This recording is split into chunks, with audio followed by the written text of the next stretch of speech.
জানিস, আজ সকালে ওটাকে দেখে আমার মনে কোনো আনন্দ হচ্ছে না। আগে হলে দৌড়ে যেতাম, দেখতাম কত ক্ষতি হয়েছে, টাকার হিসাব করতাম। আজ মনে হচ্ছে ওই ক্ষতি কিছুই নয়। কেন এমন মনে হচ্ছে আপনার? গত রাতে তোর রান্না করা মাংস যখন খেলাম, মনে হলো জীবনে এত সুস্বাদু খাবার কোনোদিনও খাইনি। সেই স্বাদটা মুখে লেগে আছে এখনো। বড় বড় দাওয়াতে গিয়েছি, পোলাও কোরমা খেয়েছি, কিন্তু সেই স্বাদ কোনোদিনও পাইনি। বাবু, ক্ষুধার্ত পেটে সব খাবারই সুস্বাদু লাগে।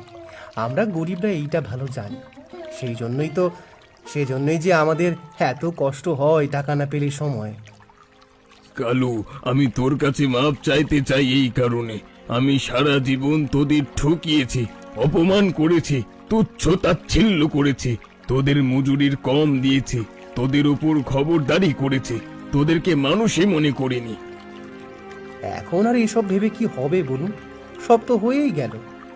কিন্তু গত রাতে তুই আমাকে যেভাবে খাওয়ালি, কোনো ভেদাভেদ না রেখে, কোনো অভিযোগ না করে, কোনো খোটা না দিয়ে, সেটা আমি জীবনে ভুলতে পারবো না। আমি কথা দিচ্ছি, গ্রাম আবার গড়ে উঠলে আমি আগের মতো থাকবো না। কি করবেন তাহলে? মজুরদের হক ঠিক মতো দেব, আর কোনোদিন কারো টাকা মেরে খাবো না। মহাজন, কথা দেওয়া সহজ, রাখা কঠিন। জল কমে গেলে, ঘরবাড়ি আবার গড়ে উঠলে মানুষ আবার আগের মতো হয়ে যাবে।